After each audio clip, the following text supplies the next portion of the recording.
Yo, what's up everyone? It's Merrick TV. It is Friday. It is a mustache time. I'm looking at the reactions of all of my the people in chat here. They can see this. It's good to see you guys. I hope you're having a great day. Welcome to the next episode of Coffee Break. Oh my god, that stash. Dude, I told you, it's getting intense.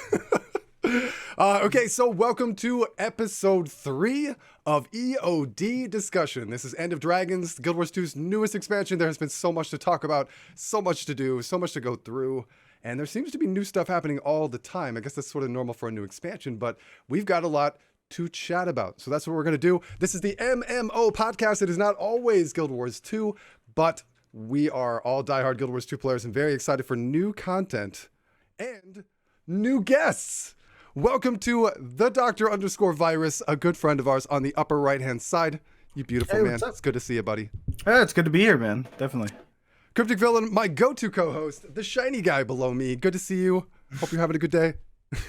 Shiny guy. Okay. Wait, I see mute. Is he actually muted? No, I'm not muted. I just have you muted. People hear me? Yeah, do you have me muted? I think you. I don't know. I see a little mute sign on you. There's just a little mute sign on your Discord video. Wow. Can you guys hear Cryptic? That was intentional. Oh, okay. And my beautiful wife, Junie Vision, in the bottom right. Hello. Hello. We got the chat. You guys are represented as well in the middle of the screen. You guys got the big box this week. As always, we're going to be discussing all of the stuff going on with these. This week is going to be story, EOD, elite specs, new balance patches that are coming in, some of the stuff with the meta event that's been changing. So a lot of things. But as always, you guys can contribute, ask questions, make comments, discuss things in the chat, and better than ever, we'll be able to see it right there in the middle and respond to your questions live. Xander the Mesmer says, the famous virus. He's famous. You're famous, bro. All in bad places. No good places. All bad places, yeah. Definitely famous, though. I believe. Before we start, we have to point out the illustrious mustache pony Sona that has graced us. Oh, yeah, dude. Yes. Thank This you is to the Tiffy. amazing Tiffy, who did the art, by the way, for most things that you ever see on our stream, including all of the pony Sonas that you see. Everyone's got a pony Sona, even Virus. This one was not done by Tiffy. I had to do something really quick for Virus, but I actually, if you type Plague Doctor Pony Sona in Google, guess what? Lots of images come up. I don't know why. That's terrifying. I was shocked. Terrifying. I'm not going to lie to you. I was very surprised that was the case. So Tiffy updated the one that I have above me, so you can see it's got the sweet stash. This is the first time that I've done, just a little bit of a twist up at the end here. I blame Soul. I see that slight curl. Do you? Can you see it? Yeah.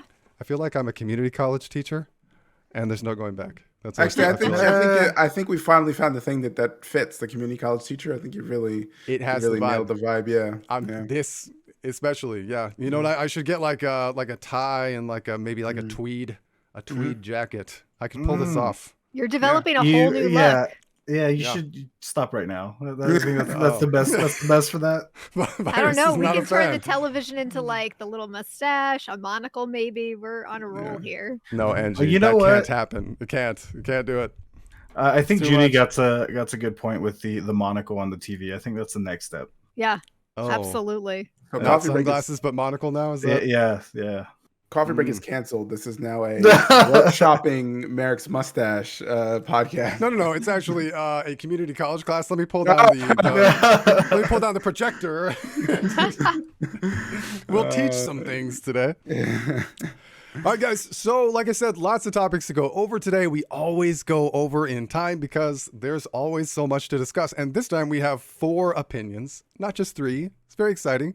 We're going to be starting with the story of End of Dragons. So I just want to give an overall spoiler alert. There will be nothing we won't be discussing in this. So if you have not completely finished the story, I recommend that you bookmark this, check on our YouTube in a couple of days, and we will have this up. You can listen to it then. I just don't want to spoil anything for you. I know Junie and I took a long time to finish the story. If you want to know the truth, I finished the story today.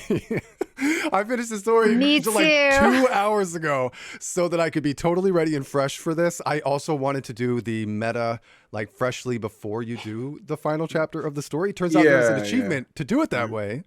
And for good reason. There's actually, it sort of expects you to do that. Go ahead, Cryptic. No, I was gonna say, I assume that's what happened was that you guys, because you need to actually, or you don't need to, but doing the meta is generally considered the right thing to do before the story, and with the way this meta works, that can be kind of difficult. Yeah. So I mean, well, you actually don't need to succeed to get the achievement. Oh, you just right. have to do it. Exactly. A failure really? counts, and it's because you sort of like you get the idea of what's happening. I think you may need to get to the final phase, right? Maybe the last whatever, and then if you fail, you know. And the reason is because when you go into that final chapter of the actual solo instance story part, right? They act as though the meta has just finished right then. Like that's literally where you walk up. You have defeated the dragon. It's sort of like weakened by the meta, right? But not dead. That's kind of the word. That's how I took it. Is that right? Yeah. Correct. Okay. Yeah. When the meta ends, I mean, I feel like you've weakened Void Suan. Spoilers. Void Suan. Void Suan. And basically, the story picks it up from there. I mean, we'll get into all the things that happen, but I mean, personally, I think it's good to do it. I appreciate that they have an achievement for that because it clued me in. I would have enjoyed that kind of a situation with Heart of Thorns because I know that was very strange. We finished the whole personal story and it's done. And then all of a sudden, we have to go back and fight him. The Mordramoth. Like there was no indication ahead of time that, by the way, you should do this meta event first. And I'm not so sure that it's intended in terms of HOT with Dragonstand that it's done first. I think is it though? Lore appropriately, I think it's done concurrently. I think the idea is that there's a giant group of people out there doing that, and you are inside fighting Mordramoth's mind at the same time, right? I believe it's not so linear. I think it's like at the exact same moment those two things have to happen in order for us to succeed. If anyone in the chat knows different, please let me know. I think you're right from a thematic standpoint, from like a story standpoint, but you not access the story originally? You weren't able to access the story without completing the meta in Heart of Thorns. I thought you had to. Correct me if I'm wrong, but I thought you had to actually complete the meta to access it. To access the final chapter of the story? I don't think so. I don't think that you do. You have to get to a certain point in the story to walk into dragons. I guess I know they changed. Yeah, I know they changed it in Soul, but I thought originally that it was locked out until you did the meta. I don't know. Maybe I think Cryptic is correct. You used to have to, from what I read back in the day. But I do think thematically that's what they're going for, though, Merrick. So, yeah. Well, that makes sense. Obviously, we skipped to the very end. We're going to start talking about stories. So we'll wait to get to that because I do want to review the final chapter. Like I said, fresh in my mind, very excited about what happened. There definitely were some things that I really loved. A couple of things that I think, left me hanging a little bit. But we'll see. I think I can see you doing that. I can see you do it. You go ahead. You take the wheel, Cryptic. I can see your highlighting on the Google Doc. Oh, you can see. I'm like, where should I start here? See, highlight. Let me just type Merrick. Merrick with an arrow. Start here. Well, okay. So we're going to dive into End of Dragon story now. Again, spoilers for anyone who has not finished it. We've given you plenty of time though. So if you haven't finished it, please finish it. It is a good story. Very good. Probably one of the best that ArenaNet has done in a very long time. Callbacks, there's been a lot of we got a flash on the screen. There's been a lot of really interesting cohesion and callbacks done throughout the story that we really haven't seen before. We're getting things brought in from Guild Wars 1. We're getting things brought in from other Guild Wars 2 storylines. Mytrin, original season 1 stuff, other dragon related stuff, Marjorie talking about her sister, lots of different things. And I wanted to get your guys' take on, one, do you think that was executed in a good way? And then two, would you like to see more of that going forward in Guild Wars 2 in general and in the stories that hopefully we will continue to get beyond this expansion? I personally think that the story was well done. It got me out of the aerodrome. I don't get out of the aerodrome ever. So I mean, I think that the story was absolutely well done. I love the callback. You know, I love my trend. Like, you know, she's a villain most of the time, but you feel bad for her. You know, when she dies, like you feel really bad for her. Mhm. Yes. I would love to see all of this in future story as far as the game's concerned. I agree 100%. I actually love the callbacks. I think the story's been going on for 10 years, guys. The game Guild Wars 2 came out in 2012, right? Yes. It's insane to think this, but it's actually true. The game has such a long, involved story. Some things feel disconnected, a little disjointed. There are clear points in the story where I feel like there's like a chopping block, and then they start sort of again. I like, dude, at the end of the story, somebody brought up Snaff. That blew my mind, dude. I mean, when was the last time you heard that name? Like, I like it when they make those references, because to me, Zoja, yeah, I know, and for me, that really connects the story and makes it feel like I'm not just doing some new chapter of a video game. And I want to go into that too, because the last chapter of this did not feel like an MMO. It felt like the end of a video game that had an end. That was it. It was the end done. You know, like totally weird, and I like that, right? But it was very strange, and so I like the elements that make it feel like this is a journey. I'm a character that has met all these characters, have had all of these interactions. And when you call back to those things, it makes the world feel all the more real. So I absolutely love that. And Virus actually stole my thing. My Trin was the grand slam for me in this expansion. Who thought that up? Who thought let's make my Trin a main character and make them a protagonist, right? Like a story arc. Anti-hero. Yeah, an anti-hero will become hero, right, by the end of it. So she had a real arc even in the short time that we had her there. And I went from, you know, thinking of her as a villain. I mean, obviously I don't have the same trauma that Marjorie and other people had. Yeah. But I definitely was like, oh, screw my Trin. And then by the end of it, you're like, man, I love my Trin. Love my Trin. And it really made you hate Anka, right? Like, you're like, how could you kill her? Like, dude. Yeah, at once, that was at one moment that was solidifying our empathy and caring for my Trin and making us hate Anka at the level that we were supposed to, because she needed to die for that. Like, that was the moment, right, where we were like, how dare? So I thought that part of the story was well executed. I have to agree. Junie?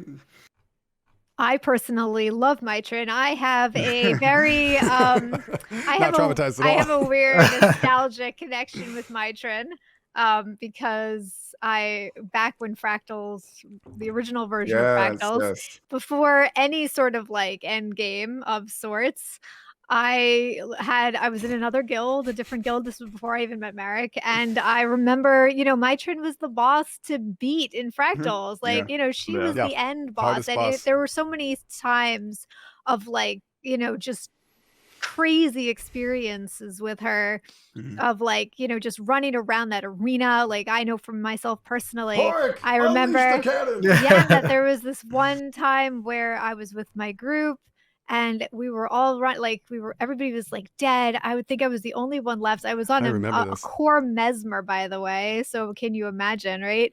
Core mesmer back then with like my little minion hopping behind me. And I remember just like slowly getting her down, and we won. And it was just like such a cool thing.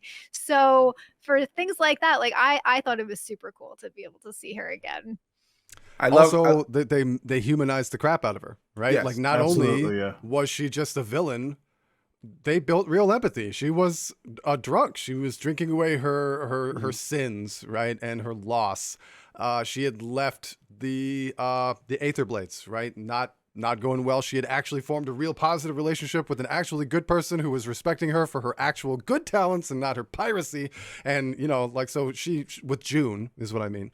And so by the time and then she screwed that up, right? And then we find her sort of miserable. And then we see the state of her life in her messy apartment, which we already talked about that. I won't go into the pile of clothes. Although that is an overarching. Don't make me change the YouTube to have to be MA. This is an overarching thing that I actually like about this expansion. I felt like people are becoming, like, the characters are becoming more real, visceral, I guess, right? Like in their language, in their behavior, especially in their language, in little things like what's in the pile of clothes. Like, there's just little things that make these people feel less like video game characters. and more like, book People. characters. Book characters. You know what I mean? Yeah, I mean they feel extremely real. I mean, there's so many little. I mean, we might as well dive into characters since we're all so excited about my trend. I love my trend. I'm still I mean, mad I do that the Vindicator isn't channeling. Yeah, I agree. What's her name? Scarlet from my trend. Like the whole thing was so good.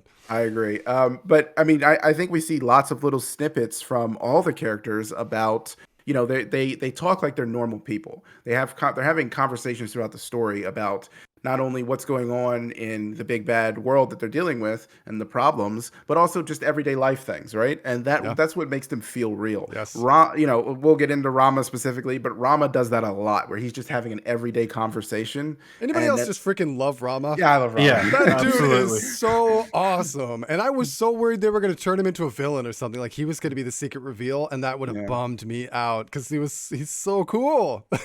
I like his hat. Yeah, Rama's awesome. Big-headed man, you mean? Yeah, big-headed man. Who is it that has like a crush on him at the end? I forgot who it is. I can get the name. Somebody had a crush on him, but he's got a crush on Min, right? The minister, the new minister of. Oh no, security. Ellen Keel has a thing for ramen, right? Captain Ellen Keel. Yeah. Did you just call him ramen? Yeah, he did call him ramen. For Rama. He just got called ramen. That's terrible. That's terrible. You're fired. Cancel cryptic. Hashtag cancel cryptic in the chat, please. But yeah, let's wrap up with my trend, and then I guess we could talk about Detective Ramen. That can't stick. I think it's stuck. It's done. Yeah, it's stuck. It's stuck. I guess one thing I want to ask you guys before we move on from my trend: did you forgive her? Oh, and did you say you did? Yes, because they straight up ask you at the end if you did.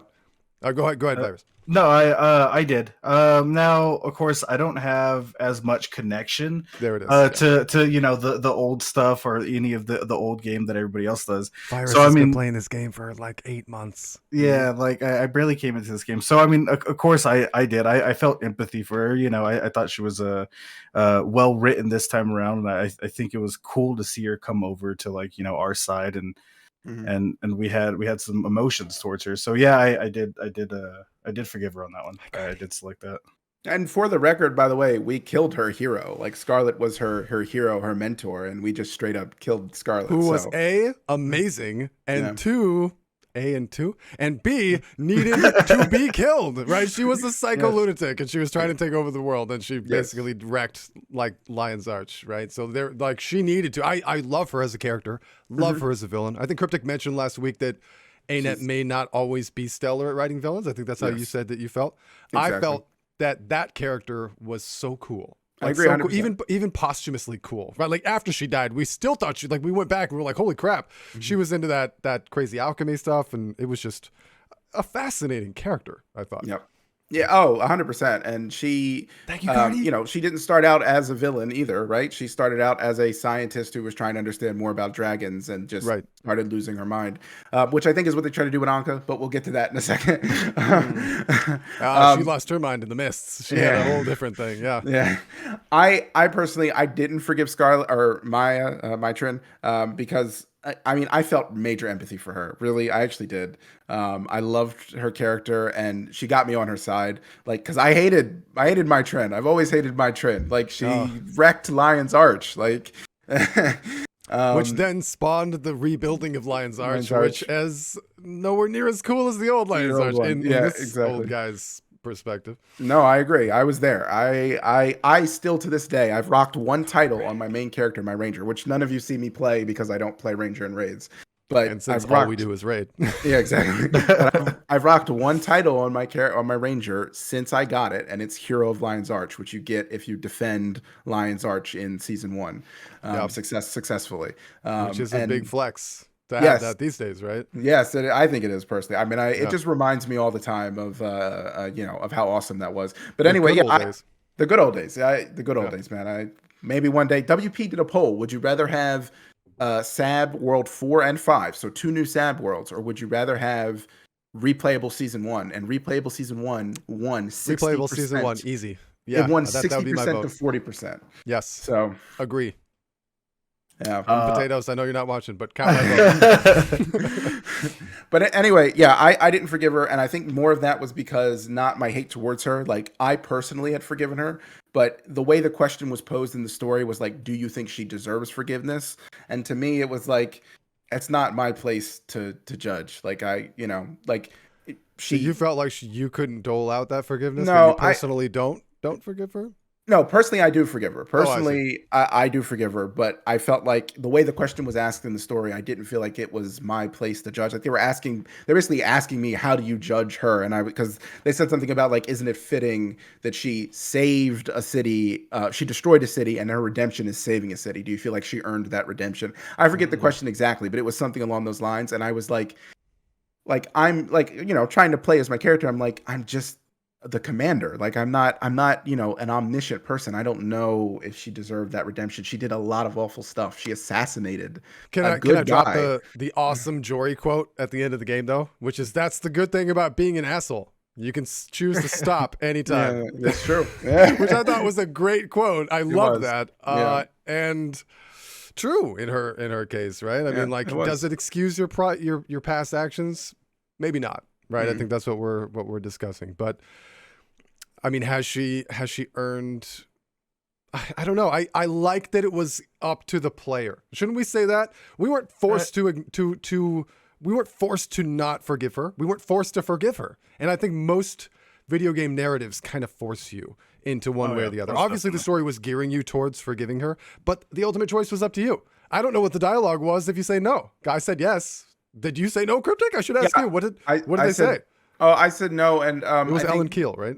Yeah, I think the response was basically, what did they say for you? Because I believe the response was basically the same, kind of just like, oh, she straight up disagreed with me. She was like, I can't say that I agree with that at all, Commander, but something. I forgot. Oh, for me, she gave me, I don't remember exactly what she said, but I remember being a very neutral statement. She was like, it's hard to judge these kind of, like, she basically responded how I was thinking, like, we have no way of knowing, blah, blah, blah. But, in the end, I guess she tried her best or whatever. Something like, it was a very neutral statement. I was like, yeah, I mean, that's kind of how I'm feeling. That's why I said no. I mean, the choice is great, but my hope would be that the dialogue was profound and profoundly different for each one. Like, that's the only way to really capitalize on that. If you're going to take the extra mile, to let people choose, I would hope that the dialogue is good. I'll have to go back and do it again because I plan on doing it on other characters. I need the achievements, guys. I need I didn't get all the achievements my first run through. Did you guys do that? I didn't. I know. For all the story things, I sure did not. For all of them, no. But for the last chapter or two, I did. Okay. There's a few that I'm missing for some of the other ones, but I mean, me and Phoenix got most of them, and I have a few of the like ascended things that you get for completing them. So yeah, the accessories. It reminded me of like Living World Season. What is that, 2? When you go through and you're getting all of the is this Sinister trinkets or whatever for doing all of the achievements. I remember those being a slight slide tangent. But does anybody else here save the trinkets that have unique dialogue on them? I absolutely do. Yeah, there's cue Judy immediately. Go ahead. I have no personal value to them, so I will scrap them if I have to. The only one, I mean, I don't even use them. I put them in my bank. The only one that I have used was the original backpack from season 1 because ascended backpacks were so expensive back then. Yeah, they were tough. So I had to use it. I still have it, though. I will never destroy it. 90% of people ran the crafting backpacks, and I think like the ascended backpacks, it was like the Light of Dwayna and the Shadow of Grenth. And Shadow of Grenth. Chaos of Lissa, which is the one that I rocked. That was 400 or 500 gold at the time, which was I think it went up to 1,000 at some point. It was just literally insane. Marek, but do you remember what happened? He actually crafted that backpack when after we had met in game, and he accidentally, what did you do when you finally bought the recipe? You accidentally put it on the wrong character? The recipe on Merrick, who was the only crafting discipline that was level 1. I had every other crafting discipline up to max except for armor smithing, and he was armor smithing, and I used it, and I was like, so I actually did. This is a nod to ANET just being awesome because I like wrote a petition, right? And I was like, guys, this is what happened. It's so expensive. I can't wait to craft this. I did it on the wrong character. I hear you guys are awesome. Would you be willing to fix it? And then I hit send and I was like, it's 9:00 at night. There's no way they're going to get back to me. And then I was like, I must craft this. So I just power leveled my armor smithing all night long and then finished it and then crafted it. And the next day they got back to me and they were like, sure, we can help. And I was like, you don't have to anymore. I was very impatient, but thank you so much. Like, they were really cool about it. That's awesome. Yeah, that's awesome. Cheers to ArenaNet. Dude, that skin was so expensive. That recipe. By the way, for anybody wondering, there are obviously more god back pieces now, but those were the first original 3. Yes. And they all came from the final battle against Scarlet. Oh in my season God, 1. I forgot They that. did. Yes. The Shadow of Grenth and the Light of Dwayna were rare drops, and the Chaos was an ultra rare drop. It was so hard. You were better off buying it right as the event was happening because it only went up in price after that. It went up so much. Yep. And that's what I did. I bought the recipe finally when it was about 400 gold, and that felt like a steal at the time. It's so cheap now, by the way. It's like I know it's gold. dirt cheap. I don't know why it's so cheap, but it's so cheap. But it's still my favorite backpack in the It's game. one of the best. I adore Chaos of Lissa. I definitely remember that. Yeah. It's the old heads over here talking about. But anyway, we talked about how awesome Mitron is. I guess we should talk about ramen. I mean, I feel like he said ramen again. He said ramen again. No, I'm doing it intentionally now. Sure. We'll talk about Detective Rama. Angie's right. Cost on cost. You remember that back piece? That was a big staple. That was a go-to. I don't know when that was released, but that was definitely. I'm sorry, Cryptic. Go ahead. No. I honestly thought that Rama was going to be more of a side character. I didn't think we were going to see him again after the first map, and then he was just in every he was our companion. Yeah, he was awesome. Him and Gorick made the. We can actually probably talk about both of them at the same time since they're both kind of Gorick. Side characters. Love Gorick. Oh man, he is somebody. I think Wooden Potato said he's like the comic relief of the thing, and I kind of agree. But there's something about him that just feels he's not just like a mouth. He's not just like a comedian, just like there for laughs. He's just a person that you enjoy being around, right? And have extreme empathy for, right? Yes. Like he's got it rough in this a little bit, and so you kind of you feel bad for him the whole time, but you also are cheering him on. It's not just laughing at him, right? You're rooting for this little dude, and I just love having a character like that is. A companion through the story that is evolving with you. He's got his own little arc. I like him a lot. Oh, he does. Absolutely. I think you're right, Merrick. I was kind of expecting Rama to be like our evil, so to speak, right. the guy that we have to face. I was also really happy that we didn't have to go through and face him because I thought he was kind of like the every day kind of person, he's just doing his job and then he's got thrusted into this shenanigans that we're doing and going through. I think he's a real sort of rolling his eyes sarcastically through the thing. Every time. Yeah, I think he is a well-written character. I would definitely love to see more of him maybe in the future, depending on what ANET does. But I think he's definitely a well-written character and definitely loved him. I love the fact that people react naturally in this story. I mean, we talked about, other characters, but Rama is a key thing of that. He is just so blasé about he's such us. A dude. He's just a dude. Yeah, he's just so blasé about us as the commander. But then when we get to the end in Dragon's End, he's like, shit. He's like, I'm not cut out for this. And we're like, it's okay. We'll make it. We'll be fine. Yeah. And it's just he's just a normal guy. He's just everything was just him being a detective. And then he's pulled into this crazy situation and he responds accordingly. Just like if any of us were pulled into a crazy situation, we'd be like, what's going on here? I'm not made out for this. I don't kill dragons. And it's also so much about the natural relationships that he has, right? He's got a mentorship thing with Minister Lee, which turns out bad. He's got this childhood crush on Min, right? Who that it doesn't really pan out, doesn't take the center stage. It's just a thing. He's just got a crush on her, which I like. It didn't have to be this giant thing with a huge resolution. And also that jerk. The way what? I think she has a crush on him too, but he just keeps bungling it up. That's the secret knock, bro. We all know the secret knock. But he's also got that relationship with that that sort of dick. That other bureaucratic guy that he has a hard time with, right? the one that makes us run around and do tasks for him, so we Yeah, can. yeah. Yeah. Like all of the little interactions, the little relationships that all of the characters have, I feel like they're really growing in that aspect of storytelling. Mhm. And Ritlock dropped an F-bomb on me in the last scene, which Yeah. shocked me, bro. People are cursing constantly in this one. Yeah.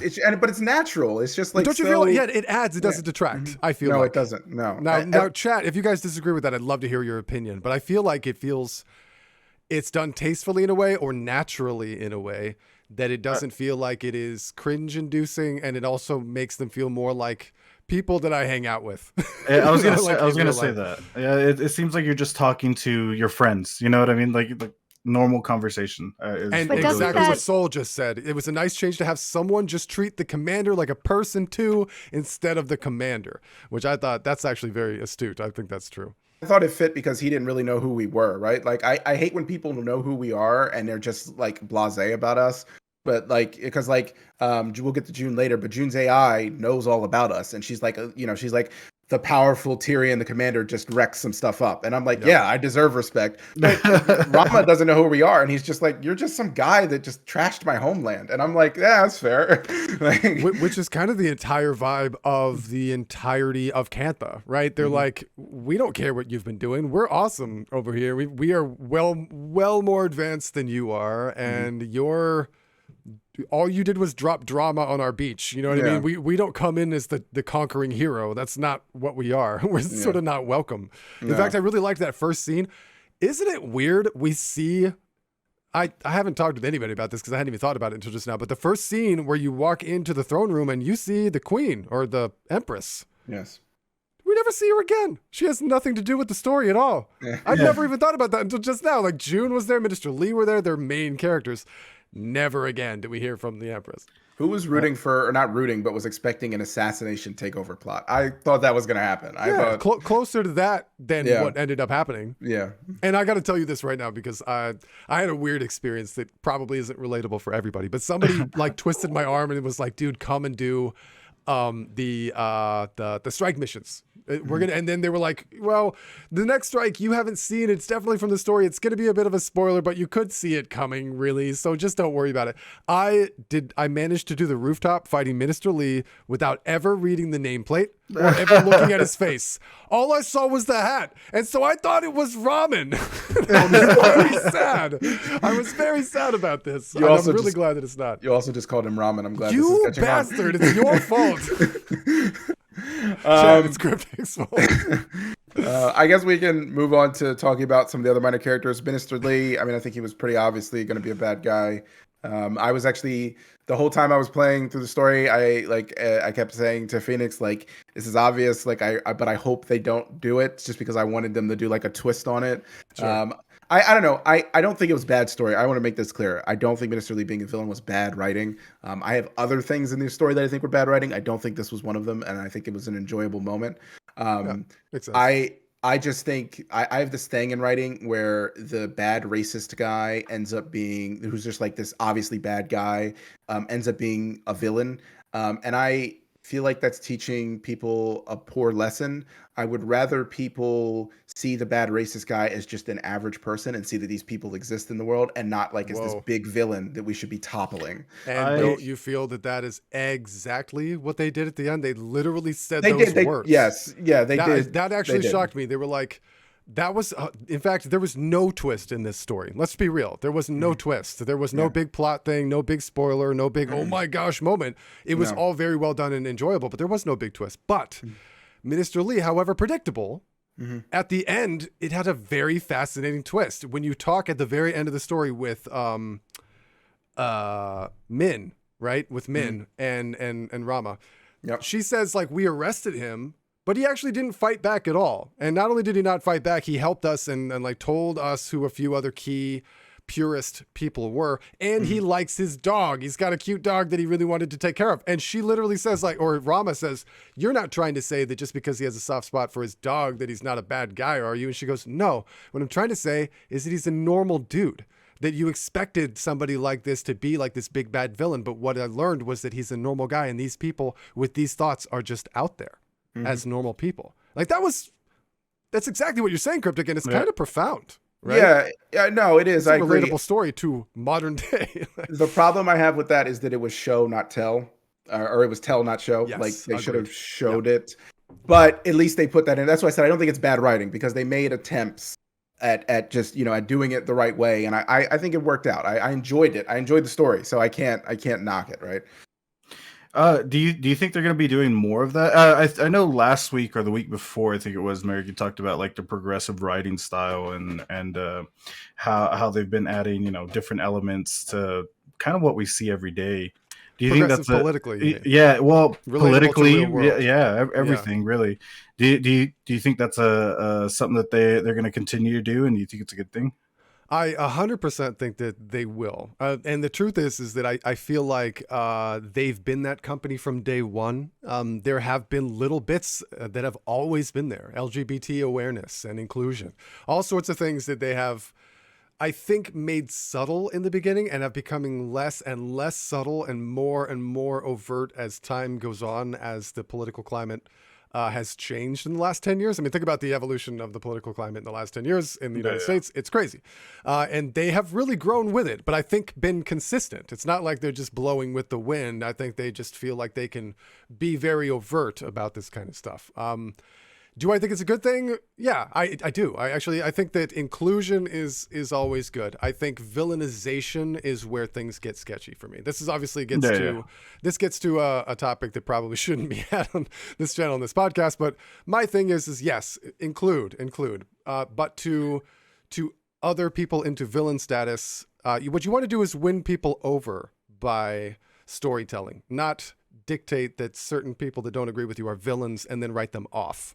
So that I'm always wary of when I see stuff like this. You're almost speaking to my point about Minister Lee. Like, just make it a part of life. Just make it, these people exist. They are going to exist. We should be learning how to deal with them normally in life, not turning them into villains, because they aren't villains in real life. We can't turn a bad guy in real life into a villain. It just doesn't happen. No, we should win them over, not burn them to the ground. Right? Exactly. That's I almost made a comment that would have killed me. I almost made a My Little Pony reference. Oh no! Oh my goodness! In My Little Pony, they turn all the bad guys into friends in the end. They don't kill them. Friendship is I magic. don't know this because of Judy. Okay, this is never my fault. I just He's the biggest fan. He's the biggest fan. Don't listen to him. He's the biggest fan.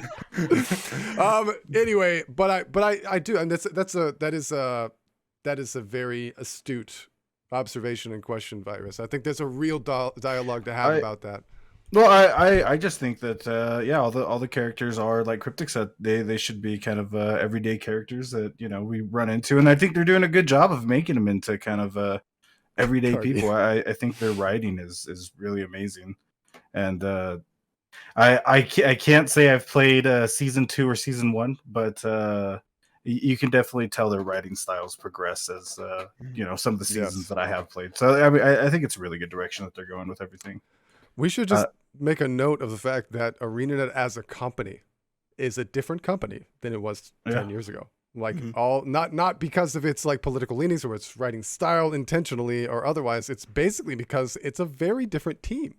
The people have changed a lot, even in the last couple of years. So I think this is it is an evolution for the game. They obviously came in, saw where they were going, and then have continued in a really good way. But at the same time, I feel like it's a really big sigh of relief collectively for the Guild Wars 2 community to know that the first major release content after the big shuffle that happened last year in ArenaNet came out to be good storytelling and good combat.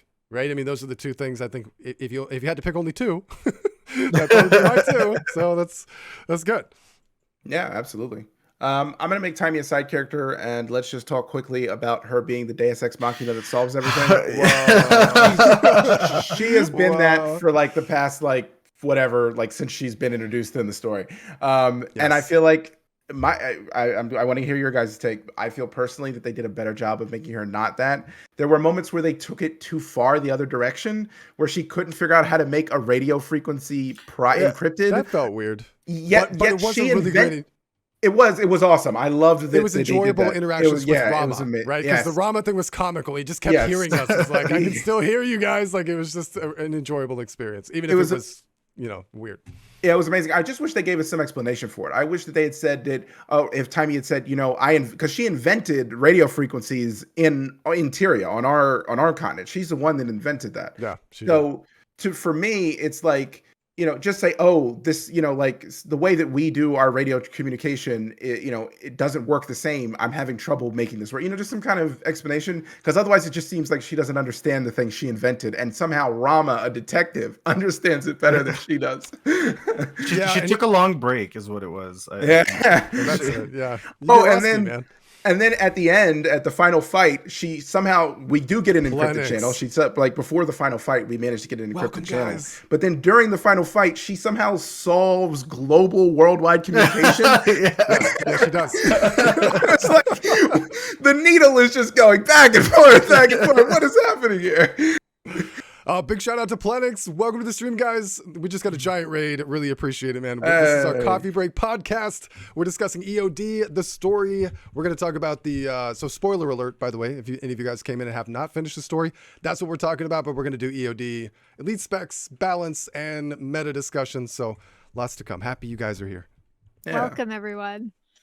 But yeah, I just wanted very quick thoughts on Timey. We're going to treat her like a minor character. Well, she kind of was. We didn't really see her that much this time around. This story, she was. Yeah. I think she was Timey as usual. Besides the obvious, couldn't figure out a radio encryption at all. Yeah. But I think she's she is Timey still. I think she's a great character all around, and I've always loved having her in the game, no matter what role she plays there.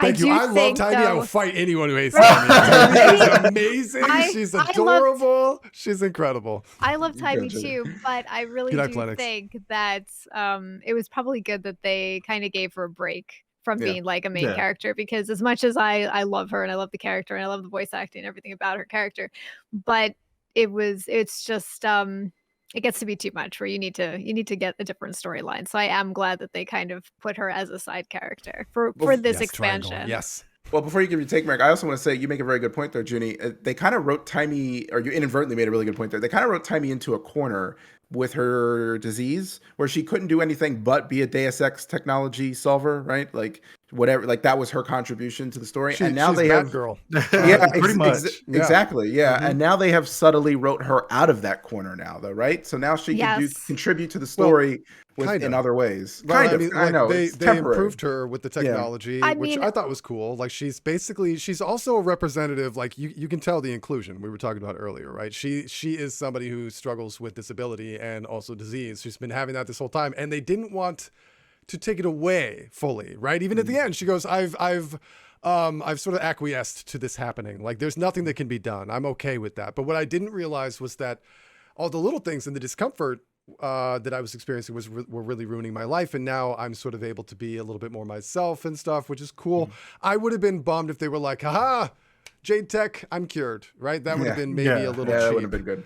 So I'm glad that they didn't do that. But just on a side note, have you guys seen the voice actor for Timey? She's like little Timey in real life, and it's adorable. She's not putting on that voice. That's her voice. It's incredible. She's really, really cute. Speaking of voice acting, we'll segue smoothly into Canuck. Everybody loves Canuck, and everybody loves Matt Mercer.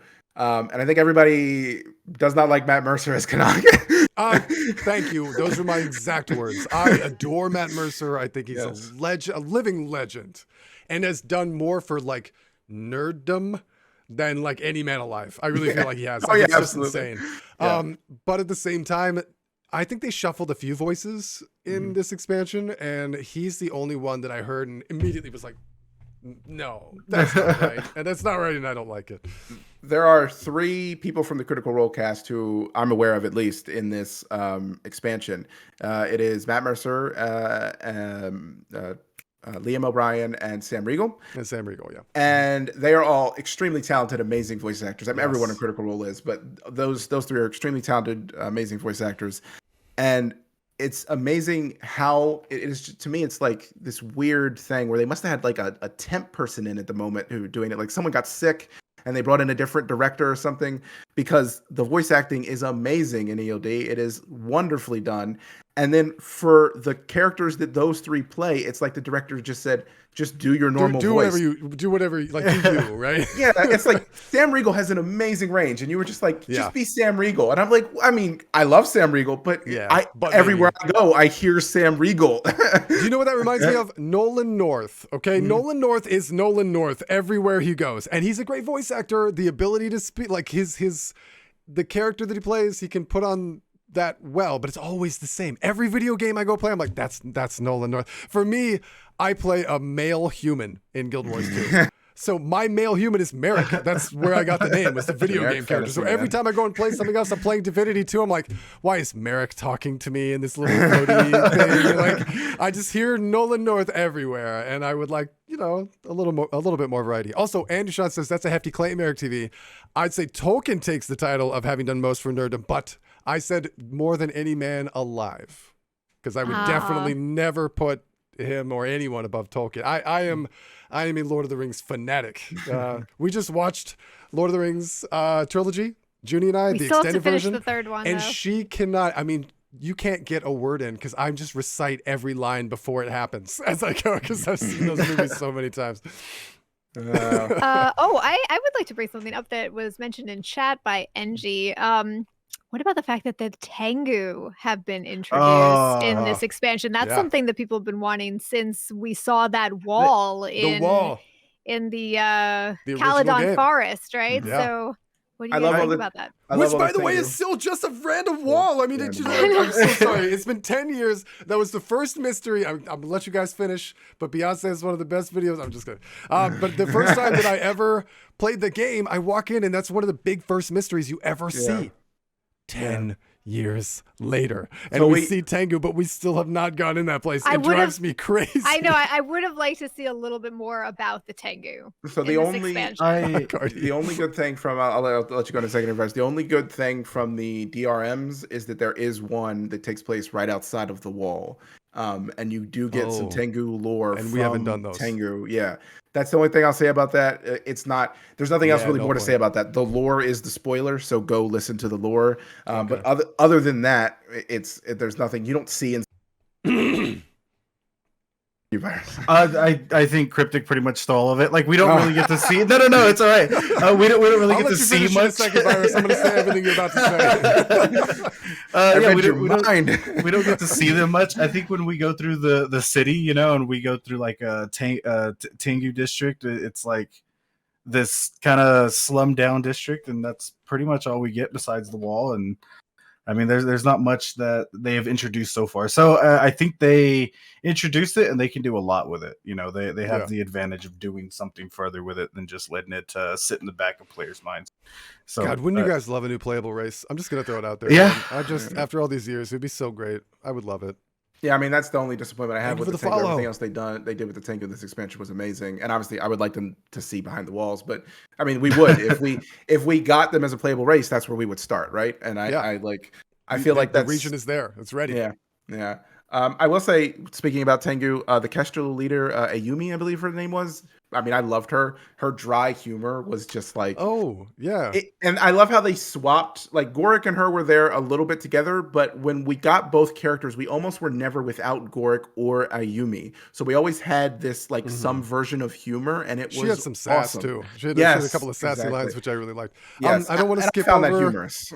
I want to shout out Phoenix, who said Nolan North is also Mordramoth than Palawa Joko. I remember that he was Joko. I forgot he was Mordramoth. So he actually does have more range than I was giving him credit for. But it's all sorts of different video games that I just hear Merrick pop out of nowhere. It just blows my mind.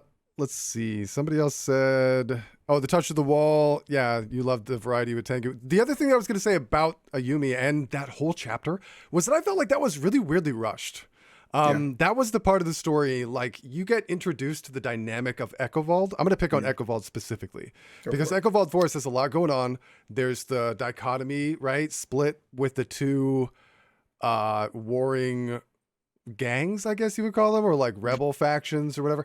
I barely interacted with them. I barely remember interacting even with like the main characters that are introduced to that part. Ayumi, maybe, but that whole thing felt very fast to me. Like you had to go, it's there for you, right? It's not that it's not there, but if you're following the story track and you go through HOT, you see a lot of the story. And by the time you are done, you feel very connected with every zone and what's going on in all of them.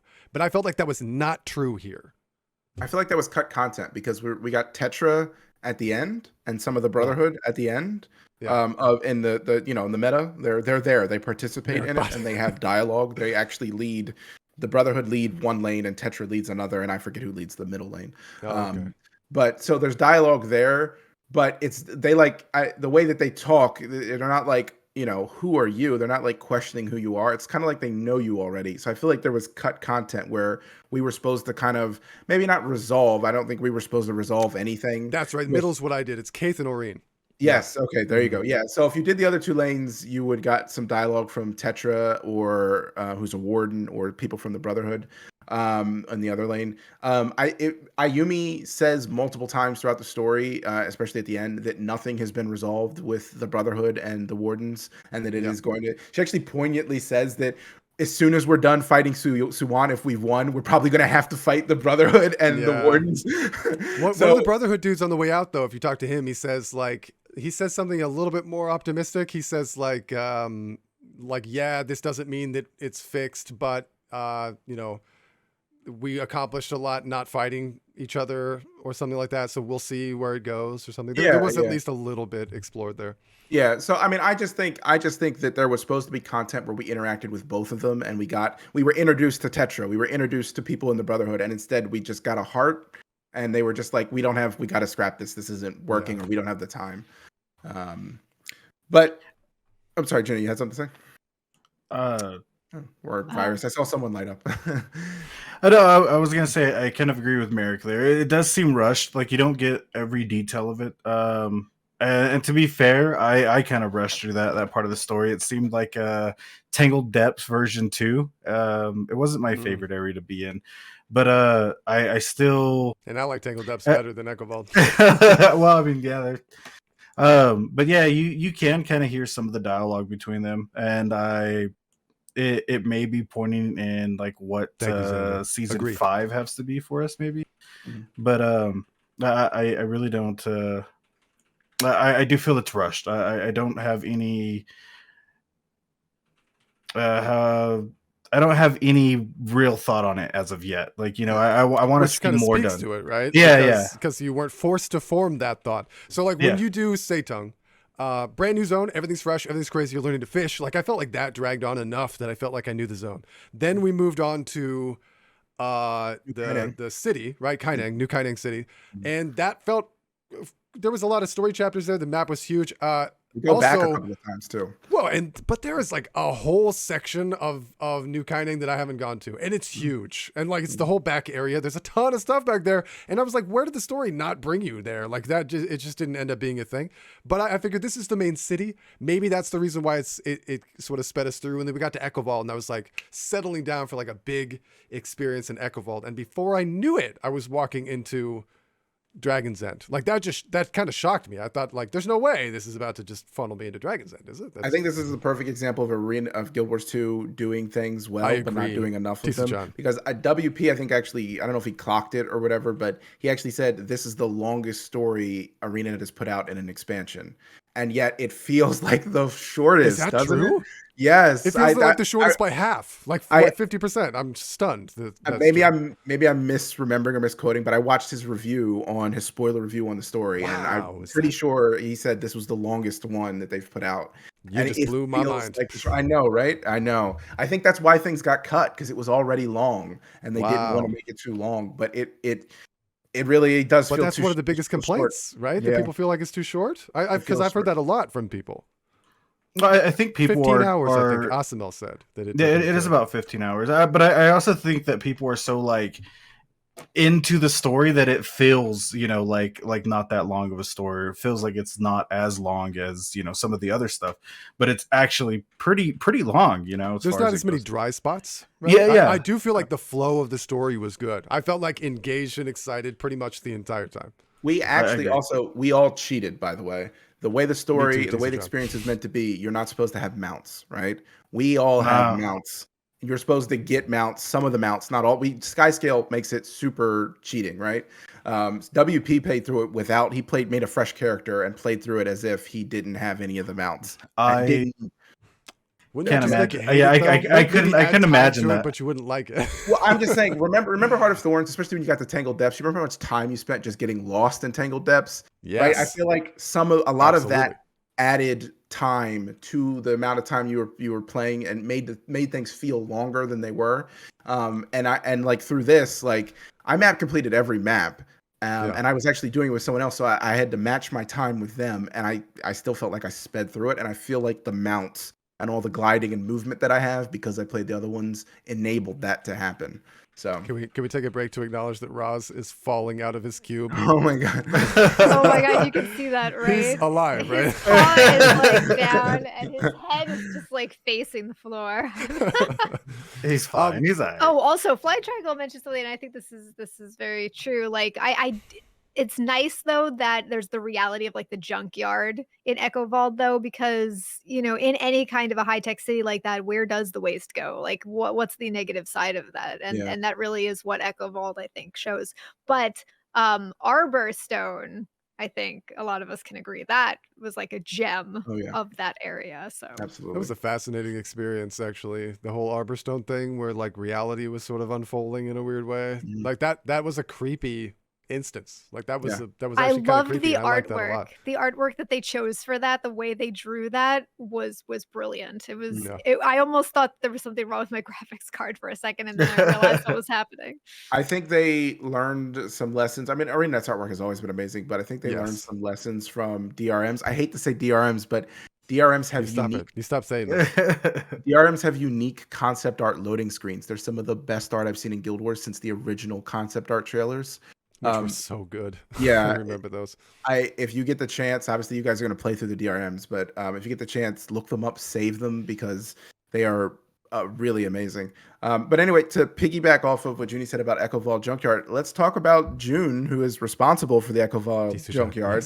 Yes. What did you guys think of June? I mean, she's this tech Tony Stark genius kind of person, super self-dependent, self-reliant, doesn't want anyone else's help.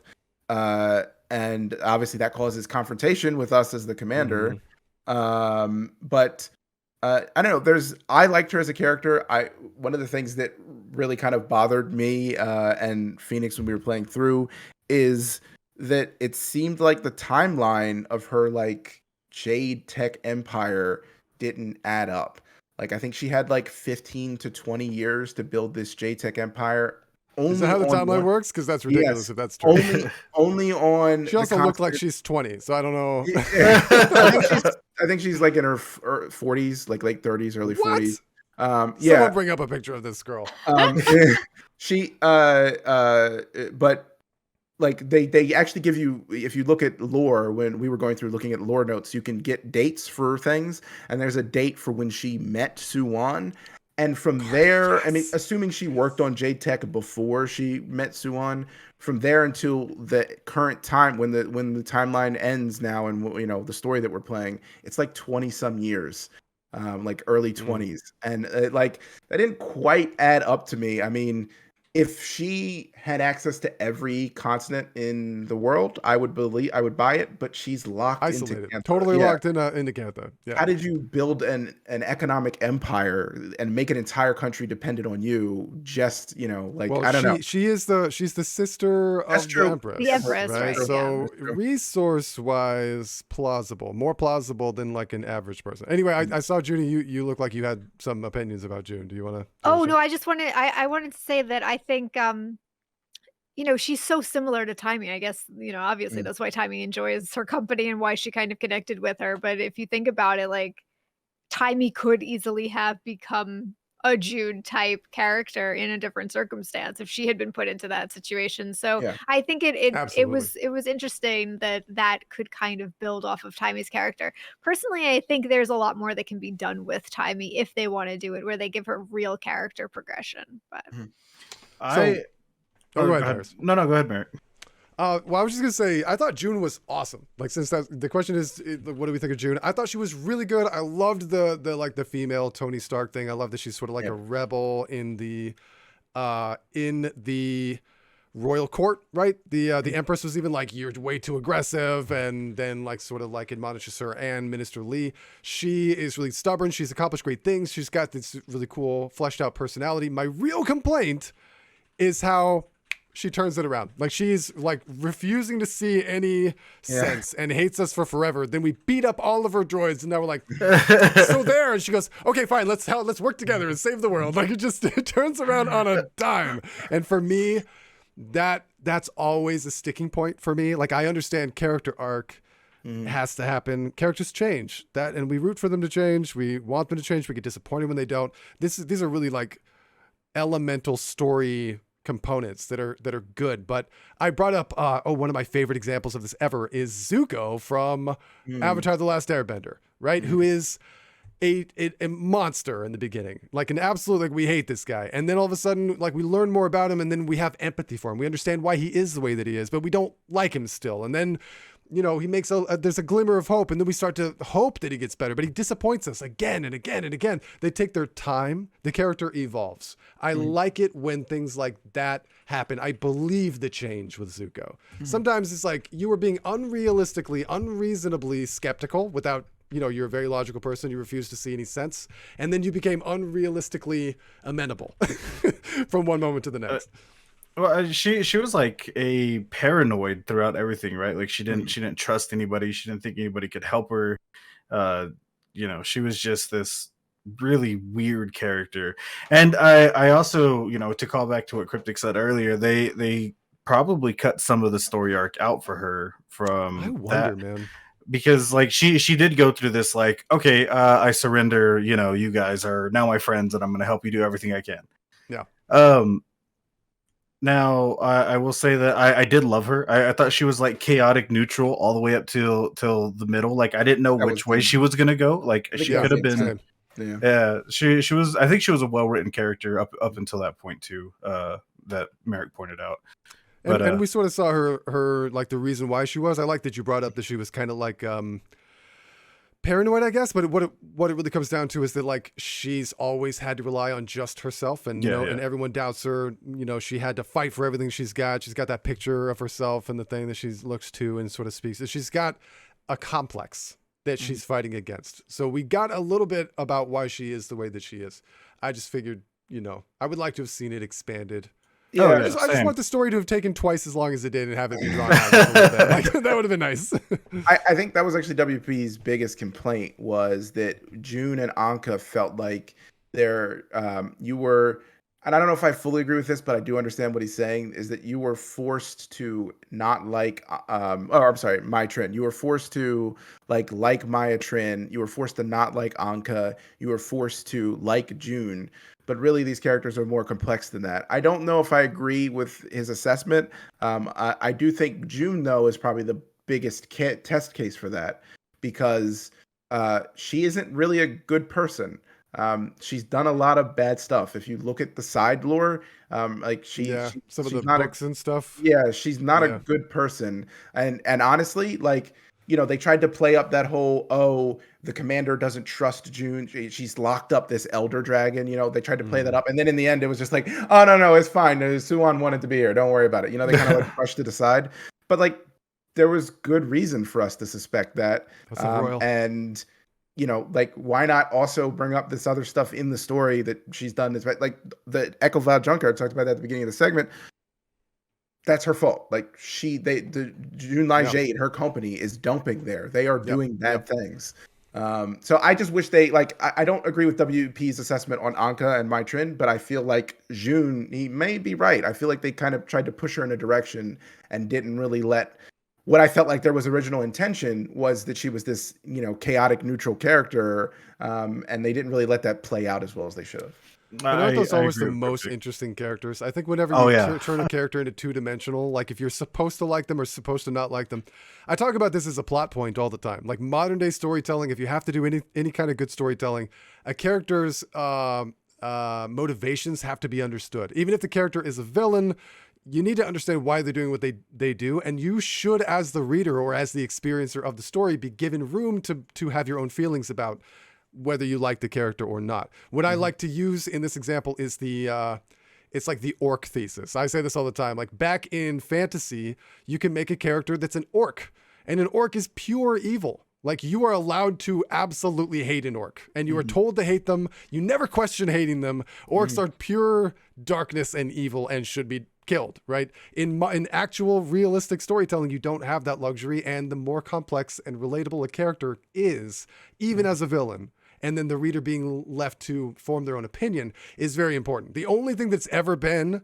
in realistic writing or in realistic storytelling that is part of my orc thesis are the Nazis. You're allowed to fully hate the Nazis. You don't humanize Nazis, right? So any Nazi movie, any Nazi story, they're orcs. They're basically orcs, which is why movies like, Brad Pitt, come on, God, where they go on like a Nazi hunting thing. It's a great movie. Why am I dropping this? I know what you're talking about, but I don't know the name. Come on, chat, help me out. Michael Myers is in it, I think. Oh my God. Yeah. Oh. Somebody? Inglorious Bastards. Thank you. I was Thank actually you. thinking of that. I was actually love that movie. It's a great movie. But it's like they're brutal, and it's sort of almost like a lighthearted comedy thing, and like it's death to the Nazis. And you could do that because they're basically orcs. But in most storytelling, the reader should be given the opportunity to relate and form their own opinion. Before we move on from June, though, did you guys meet her family? And I don't just mean the Empress. No. You have to go out of your way to do that? Yes. I assume. I didn't do it. I did not meet her family, no. Do you want to know? I personally do. Okay. In the June's Mansion, there is a secret room that you can get into, and it's one of the achievements.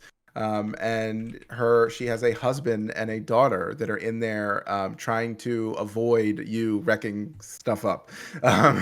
The she daughter does talk about her daughter and her husband. The daughter is in that story instance when you're in her house. They mention it, right? Yes. The I daughter read a lot of books related to that, like on the beds and in different areas. Yes, they in the beds talk about it. That was kind of your hint, like in the books on the bed, to you should look. The daughter is a mini clone of June. She is. You could see all the personalities she inherited, and the father, the husband, is basically the opposite of her, and is the exact kind of person. It's very well. It's like the exact kind of person you would expect her to be with. Is fixes all the things that is wrong with her, more social, more empathetic, exactly, more, mothering, right? They even make a joke that they comment on the fact that she's not at all like a mother. You as the commander go, I can't see her as a mother. And then I think it's time he goes, well, that doesn't mean that she's not a mother. In fact, her husband is much more that type, and he's wonderful. The gender roles thing is brought up and swapped there. And I kind of wish that wasn't a hidden part, because there's you were talking earlier, Merrick, about how you felt like, there was just this sudden switch with June. There's this dialogue from her husband that basically kind of fills you into the way she's thinking. And that would have been great. That should be part of the story. It should be. That definitely should not have been hidden away. What cool so exposition. Yes. And then he actually tries his best to convince you to not only see her viewpoint, but to forgive her, and because he knows you're going to beat her. He's Where is this? How do I get to this? It's in the mansion. It's in the mansion level. Time for story another or playthrough. outside of the instance? Time for another playthrough, Merrick. It's in that. It's in that instance. You're kidding. You know where the dining room is. If you light up all three energy ones, there's small energy things in the corner of the dining room. If you light those all up with jade energy, a secret door opens up, and I have a huge complaint about this then, because I feel like that should be part of the story. And if not, it should be incentivized behind an achievement, and it isn't. There is an achievement. No, there is an achievement. Isn't. There is. Yes, there is You're an kidding. achievement. No, there's an achievement. You must have missed it. That's it. Stream over. I'm gonna go play this thing again. I'll be back. It gets worse. It gets worse. There is a list. Because it's basically the kitchen is where the secret room is. There's a list on the refrigerator, because he talks about how she doesn't let him help out with things and stuff. And there's a list on there of different tasks that he has to do. And one of the top things on the list is make sure June eats. And I was like, oh my gosh. Oh my God. But you suddenly and instantly understand their relationship, right? Yeah. By things like that. And That that's is great. so sweet. I love that. Yeah. That's really adorable. It gets worse. If you find them, if you find them and get the achievement, in the final instance of the story where the end credits are, they are there and you can talk to them again. The daughter and husband are there and you can talk to them again. What? But they Yes. don't my have. God. They I need don't to have play the stars. story again. Like, I Okay. need to They go don't back have through it. stars to talk to them though. That has to be like in the last thing where you walk around and talk to everybody. Oh, they're there for you guys? When No, you, that's you what I'm guys, saying. Oh, they're only there if you do that. yes, yeah, that's what I mean, I assume that's what I was told, that I did it, so I got to see them. I'm deleting and, all my yeah. characters. and starting a new, Yeah, starting a yep. new account. Oh Yep. God, I have So- failed, you guys. there you go. There's the family perspective. I do really think that fills in some things. It's still you're right. It's still a jarring switch, but it's softened by the family, and you get a better sense of who she is, and you can see, like you basically, the way the husband describes it is, like, he tells you to keep going. He doesn't want you to stop. He knows you're going to win. Like, he's like, you're going to beat her. Like, you just have this determination that even she's not going to be able to stop. But I am the warrior of light. I cannot be stopped. but he says, he just says, when you do beat her, like, try to see things from her perspective, but keep pushing, because you will push past the breaking point. And I think that's what they were trying to convey, is that you were pushing past the breaking point, and that you were finally getting her to see another perspective. Well, even love June that. mentions that when you finally get through all of the traps and everything to her, what was the line? I forget the quote, but she said, these booby traps and whatnot are supposed to be like plan A, B, C, D, and all the way to Backups Z. upon backups, Backups right? upon That's her thing. backups, but Yeah. I didn't expect your persistence.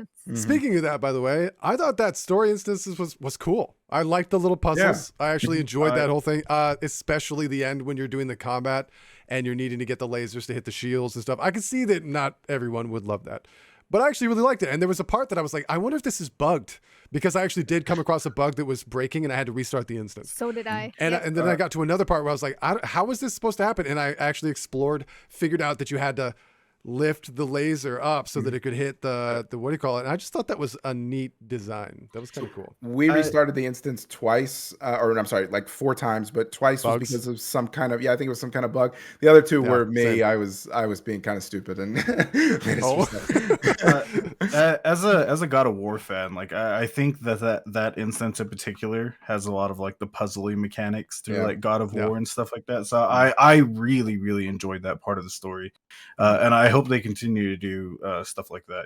Wait. Soul says it's a hidden achievement. Yeah, I was about Is it to a say hidden that. achievement? How I don't know. dare the I thought it wasn't, My but point maybe it stands. is. Maybe it is. They should openly incentivize you to seek that out, because it adds so much to the character experience, I feel. Yeah, I only knew about achievements because Phoenix was telling me, so I just assumed it wasn't one, but maybe it is hidden. Phoenix knows all the things. So yeah. that's different. I don't. But let's move on to Anka, and then we can kind of wrap this story segment up. Yeah, sounds good. Or as people like to say, is Anka, or however Timey says it in her jealousy. Oh, yeah, Anka. Anka. By the way, I love that dynamic. I love it's great. the little trio of Asura, right? The whole thing with Goric, and he's got a crush on her. She uses him, hurts him. He's devastated. And of course, Timey is jealous. And at the end, she expresses that she's jealous. It doesn't go anywhere yet, but I just love I think they're adorable. I'm rooting for them. Slight side note, but so many different races got humanized. I know it's weird to say, different race and then humanizing them, but so many of them got humanized in this expansion. I feel like Asura with Anka, Goric, and Timey did this expansion, and several major archetypes shown within that one race, right? And we've never seen an actual like a dastardly villain who is exactly. An Asura. So and Ayumi with the Tengu, and Ivan with the Dredge. This is the first I love good Ivan. Dredge One of my character. favorite characters, dude. Ivan's him. amazing. Yeah. So, and we'll talk more about him because there's one more thing we have to talk about with the story before we can move on.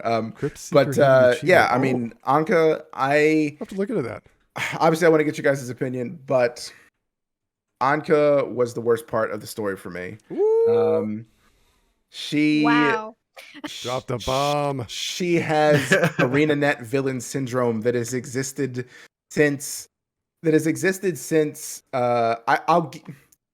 I'll one give in them chat more. if you agree with Cryptic, 2 in chat if you disagree with Cryptic. Yeah, one if you agree that 2 if you Anka's horrible. disagree. 2 if you disagree and you think Anka's great. No. Worst part of the story. Right, okay? worst part of the story. okay. If you agree with So that, go ahead, put in a Cryptic. 1.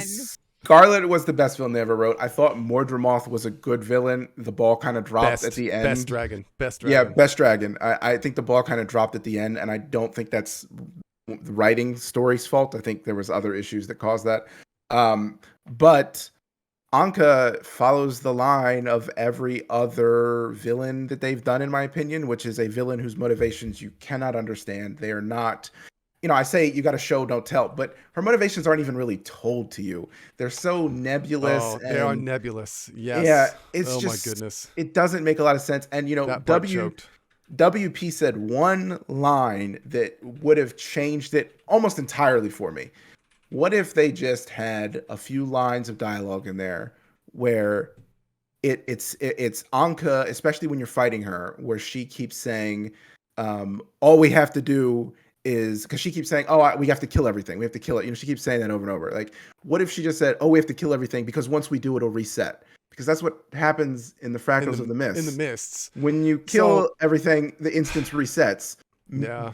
Like, that would make sense. Her mind is broken. She thinks she's still in the Fractals, or she thinks that... But she doesn't give that at all. No, she doesn't, and that's the problem. Or even that she thinks... Maybe she doesn't think she's in the Fractals, but she thinks that the Fractals of the Mist is how everywhere works now. And and she thinks... She sees all these problems with the world, and she's like, if we just kill everyone, everything will be fixed. And you are right. You have already made this character more relatable. Yeah, no, seriously, you did. I won't take the credit. No, I'm giving it to you. Okay. So that's my real qualm with this. I'll give the delineation here. I think Anka is a good character. I like her as the character. I liked having this evil, creepy Asura. I liked that. Her motivations were shenanigans. None of that made sense at all. In fact, not only did they streamline it and go zipping past the fact that they you guys all did the story. They somehow went through the mists and needed parts of what? And they found themselves and killed themselves over and over again. They have to kill themselves for parts again. And so I was like, this makes no sense now, but that is way too extreme. They're definitely going to explain that crap later.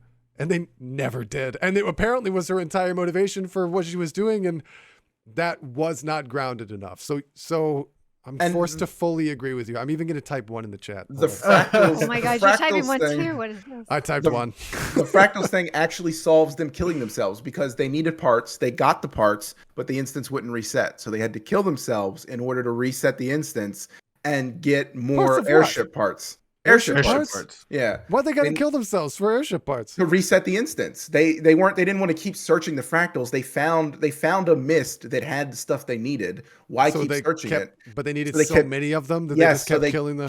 Yes. Okay. Doesn't that solve it? That, yeah, that it entertains it. No, not at all. And that's the problem. That's the problem. I don't even know if that was the direction they were going for. It's just not enough information.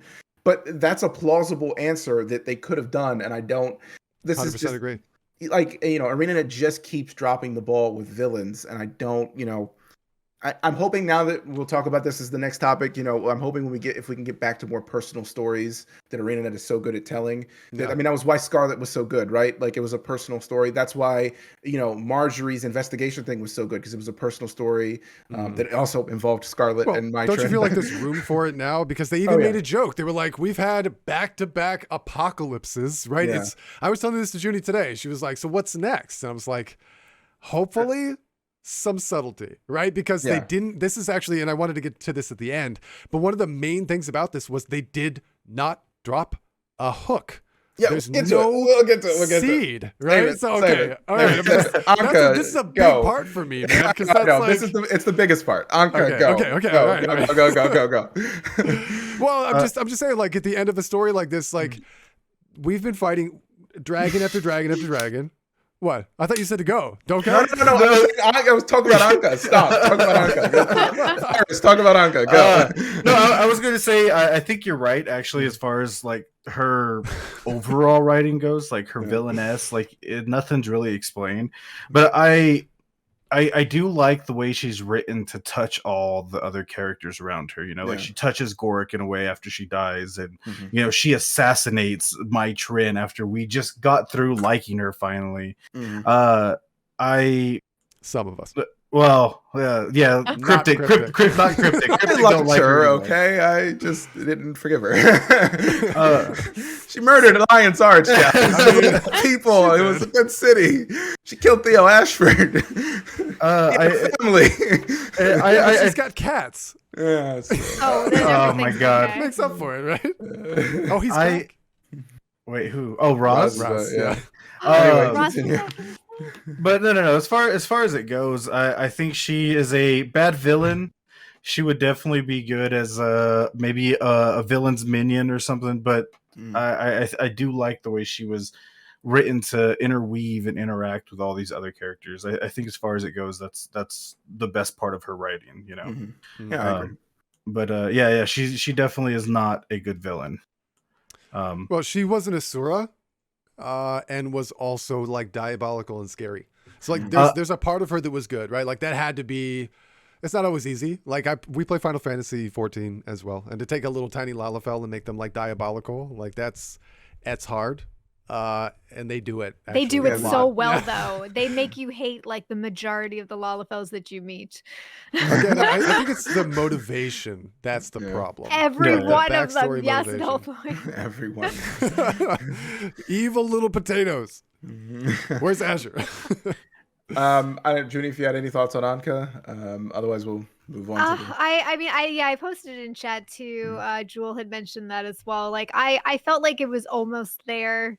They just needed a little bit more. Like I was just starting to get some sort of concept of who she was, some kind of motivation.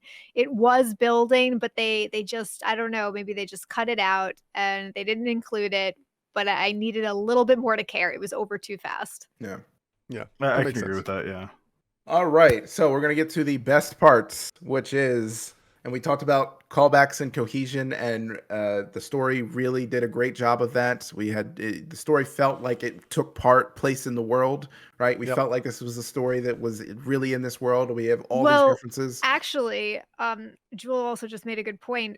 Do you think this story made a bigger impact for those people who experienced Living Worlds season 1? I mean, for the, what was it? The part that was discontinued, that not everyone got to experience. Mhm. Season 1. Yeah. Season Yeah, 1, right. absolutely. For the people, the few, not everybody got to see that or see that. So for somebody who didn't get to see that, is it going to feel a little bit more disjointed?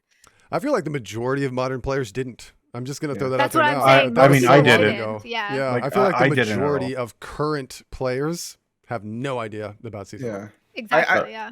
I don't, if you don't, this isn't one of those things where if you don't know, it feels bad. Like while you're playing it. The only way it feels bad is that if you're in a podcast after the fact and two people that have played it are freaking out about it, and you just have to sit there. That's when it feels bad. Yeah, virus. I have no. I don't relate to that at all. I've been here for 10 years. Yeah. Other There's than also that, the throwback to some of the events of season 1 in subsequent seasons, because they Yes. do. Like if you ever were Occasionally. curious, they tried to show it to you. They tried to tell you about it. At least I think they tried to give you the bare minimum of what you needed. I going never There's the felt it recap. was enough though. And there's the I've recap. always noticed that the parts of the story that they drop in to the rest of the story of Guild Wars 2 Good. that came from Living World Season 1, all the little references that they've forward put in are just like right over my head because I didn't experience that, and they were always the parts of the story that were confusing and that I just wasn't as invested in. And Well, yet, were you- even they know that it's some of their greatest story because they keep Right. throwing back to They it. keep right? going back They to it, know. but if you didn't experience it, it's not going to be there. Even it's just kind of confusing. They never went back into it enough. well, then you're the perfect person to ask. Do you feel that in this expansion, those callbacks detracted from the story or made you confused? I feel like this expansion did it the best in having more of them than any before, but also not detracting. But anyway, go ahead. Definitely had I the most. personally think that maybe they didn't. I feel almost as if it was written a little bit too much and probably unintentionally for people that knew that story better. Because I think if you know that story, you would get more out of this than if you didn't. Okay. And I actually disagree because I did not play through that story. I have watched the big recap. I have seen YouTube videos. I did go and do the clockwork, whatever, when it came back. I did do all the subsequent story that sort of touched on that stuff. And I feel like even though I wasn't there for the actual events of season 1, we were on our road trip and then getting married. Like we played Guild Wars 2 before and after. We just missed that one part, which is a regret I will have for the rest of my life. It's kind of a bummer. But Shouldn't have got married. That was the deal. Yeah, that's the problem. Should have got married in game. But I really feel like maybe just because I explored it enough on my own, I feel like it's well enough entrenched in the world story now that if you've been playing for a long time and have been paying attention to story, it was enough. It was enough for me, I guess I should say. I think it's pretty well documented. You guys should go watch YouTube videos on it. I haven't looked up any myself because I have it committed to memory, but I'm sure there are plenty of videos out there. Just go watch it, experience it. I mean, well, I've actually seen some of these videos, but I think there's a difference between watching just a video and playing it and feeling that intensity and that thrill and the investment that you can really only get by playing it versus watching it. It just wasn't quite there. Yeah. So, or it could just be that because I missed it, I put way more into it than it should have into it. Maybe I'm dreaming it up as this much bigger influence, and maybe it's not. Everyone hydrate. Oh, thank you. I would like to say, like, as a person that didn't leave the aerodrome at all and play the story, I think it was I think I caught enough, playing some of the fractals, getting some of the backstory from fractals, doing some of that stuff. You kind of got to know a lot of the lore, even not having really played, any of those previous seasons or something like that before. Because I haven't played like season 3 and I didn't finish, Heart of Thorns all the way. Like, yeah, dude, I swear I have not. But How dare, sir? But I came out. I haven't even played Iceberg Saga. Like, I haven't even finished it. You can skip that one.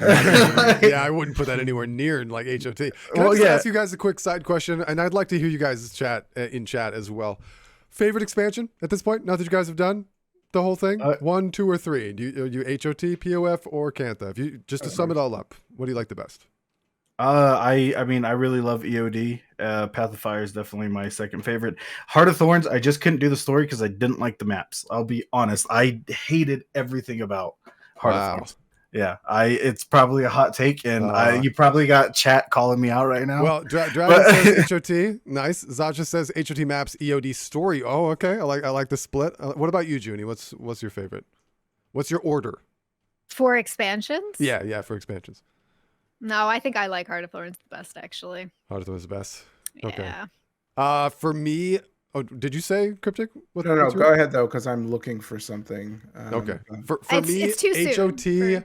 Easy, the top one for me. The maps changed my whole perspective on MMO gaming. Like the verticality, 3-dimensionality that was added with HOT blew my socks off. And to this day, I think the experience of walking into Verdant Brink, seeing that cliff, right? Realizing that it is all real. I mean, that's what ArenaNet and Guild Wars 2 does so bloody well, right? Like, the world that they show you is very explorable. If it exists, it's there. You can jump off that cliff and die. And everything that led you up to that moment taught you that would happen. And then gliding came in and allowed you to explore that verticality in a way that I'd never seen in an MMO. And to be honest, how many years has it been? 8 years or something like that? I still have never seen that kind of map and world building in any MMO to date. And I think that POF kind of came in. I would say POF is my least favorite. HOT, definitely my favorite. Cantha comes in next after that. So that's me. So I was looking for this WP post. I can't seem to find it, but he had a post that was listing like not really ranking expansions, but like what made each expansion good. And basically he was like, EOD had the best story. I think he said Path of Fire had the best masteries for the mounts, which I agree with.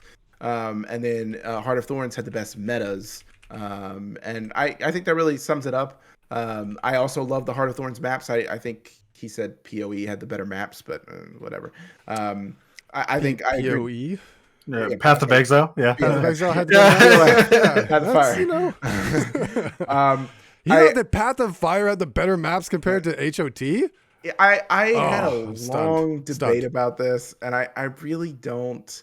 I think it was because of I don't know. I don't Thank really you, know what he was Cody. going for. Phoenix tried to convince me. I thank just you, think it Angie. was HOT. The maps were once you got the masteries and stuff, like the maps were amazing. Even before then, they were really awesome. Yeah. But yeah, I mean, I think that HOT was the best overall. Just like everything taken into account. I think the Felt only like it was a problem, work of love, man. They had the most passion at that time. For me, in Yeah. my opinion, I felt like everything was. You could just tell they took their time. Oh, I thank you to Phoenix for sending me the post right now. It says, okay, the game rough thoughts. Heart of Thorns, best elite specs and metas. Path of Fire, best maps and masteries. End of Dragons, best story and collection details / details. So I totally agree with End of Dragons, best story, best collections, and the details, little details put all throughout the world. Heart of Thorns, best elite specs, best metas. I agree with that completely. And best maps. I'm throwing the maps in there, man. Yeah, I'm doing he it. says Path of Fire, best maps, best masteries. I really think it's just Nah. masteries. The maps are better in Heart of Thorns. But no, Oh, there's a vote, by the way. I put up a poll that way. Oh, there we it's go. on it's on Nice. maps. It's on maps. It's not just on maps. maps. Just on maps. Just on maps. Just on maps. Just on Yeah. maps. Just on Okay. I mean, Let's go HOT. I had said I do like HOT best.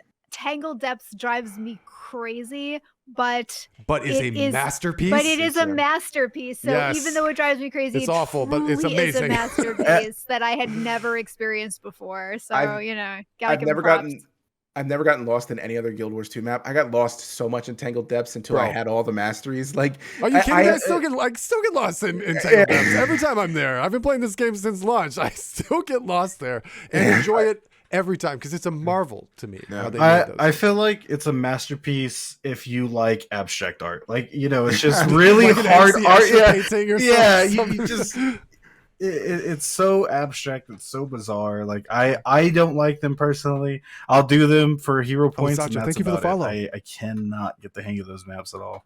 yeah. But that's just my opinion. I know people, preference those maps, and that's totally cool. Phoenix, if you can remind me of the reasons why WP thought the maps were better, I'd love to hear them. But yeah, The poll, I HOT disagree is with winning, them. by the way. Yeah, HOT Just is throwing it winning. out there. Yeah. People are entitled to their wrong opinions, and I mean, Yeah, that's that's true. totally fine. That's true. But anyway, we were talking about how awesome the callbacks to Keys of this were. Hopefully, they continue that going forward. But it all got wrapped up in the best ending, right? The best For what? For which one? for EOD, the EOD? best ending that any story in Guild Wars 2 has had. But more Because importantly, it's an ending. yeah, because it's an ending. But also more importantly, an ending of a 10-year story, guys. I mean, we've No, wrapped it this is, up. and it is. You nailed it right there. I mean, that's what it is. And it felt like it was, right? Yeah. I felt like they gave it the room to breathe. They gave it the ability to feel as profound as it was. It literally is the end of Dragons, but it's the end of a 10-year storytelling arc. If they do another story, Yeah. which I'm sure that we all feel like they will, it will absolutely be something brand spanking new. It's got to be, right? Everything else is like wrapped up with a neat little bow. And can I just say, I was truly impressed as I was standing there watching the credits Dude, fall. the credits were so I mean, good. The credits fall, which was They were amazing. awesome because it felt really cool, and the dialogue was happening over the credits. It felt so cinematic, right, in such a cool Yeah. way. And the freaking song. You tell me you had the song up, Yeah, the volume this is- up. I'm What so- is it called? I A did. World Without You, Yes. right? Like, or whatever. Like they just hid this amazing song at the end of this thing. Like the music in this expansion deserves awards. Like the video game music awards needs to be like given to these guys, top to bottom. Incredible, I thought. This was 1 second, Fireside. I promise I'll let you go. He's taking all my stuff, man. This was the best music I think in Guild Wars 2 since Fear Not This Night. Anyway, Since continue. Fear Not This Night, absolutely, which is one of the best video game songs ever written in my opinion. Yes. I definitely think that like you guys are talking about audio tracks, like the audio track in EOD has got to be like some of the best. I kept my volume pretty low, but by the end of the story, like it was blaring in my headphones. Like I would literally not have to be in Discord because I was enjoying the audio track and every aspect of the story and the ending especially. Yes. So yeah, I can agree with you guys. Fear there. Not This Night, by the way, is Jeremy Soule, which is one of the greatest video game composers of all time. He also composed a lot of the music for the Elder Scrolls series, including my very favorite track ever, The Road Most Traveled from Morrowind. That guy is a freaking legend. Oh, is that the same composer? Yes, it is. Wow. It is. Yeah, that's pretty Jeremy cool. Soule. Really good. He's a champion. And for the Really good. record, I am biased when it comes to this soundtrack because I have bought the vinyl for it. Did you? God. I thought love- about yeah. it, dude. Oh, Dude, man. I love I don't have it, a record so- player, but I want it up there. I want to Yeah. just display it, dude. Yeah, exactly. Merrick, we have a record player. I mean, Oh, it's we do? old and mostly Oh, broken. time to But buy that Do you, vinyl. do you guys want to know something? I swore I was never going to want this. I wasn't going to get the $100 Aurene statue. And now I finished the story, Oh and I my want gosh. it so you Uh, want it so badly, right? I Yeah. do. I also swore I was never going to do the Aurene legendaries. And then I finished the story, and now I want them, dude. It's so bad. They got me bad. Heart of Thorns won the poll. It looks like Yeah, it in Wow. I am done with coffee break. I gotta go. All of a sudden, I don't know what else I gotta do, but I gotta do something else. Pointing out to what you were saying, What's Merrick, so- about we definitely think that they're going to be writing more, or they're going to be coming out with further stuff. Did you happen to catch the little talking between Timey and Goric at the end there?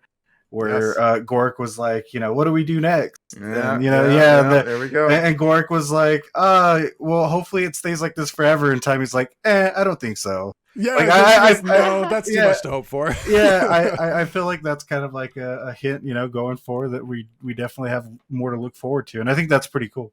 I Did do you also catch at the end there, because we talked to everyone when we did the instance, did you We did too. catch the three-way conversation between characters standing away from each other, Timey, Goric, and Ivan, planning the friendship agency? The Friends the Detective Agency is the coolest thing I've Yes. ever heard ever, and I'm totally on board with this name, by the way. I was like, screw you, Marjorie. It is the Friends Yes, it is Detective the Agency. Friends Detective Agency. She'll come around to and it. even Ivan is going to be flying them around in his ship. Ivan is part of it, man. It's so Yep. good. It's not that name. Not It's, that name. it's happening. It's happening, guys. We're man. making this happen. No, I really do hope, and this is segueing us into the next part of the discussion, Yes, the OG. last part of the discussion for the story. That I really do think that the next we've seen ArenaNet tell a big bad world-ending story, and to be frank, it. To be frank, get this man out of here. See myself out. To be frank, it has not always been great at times, right?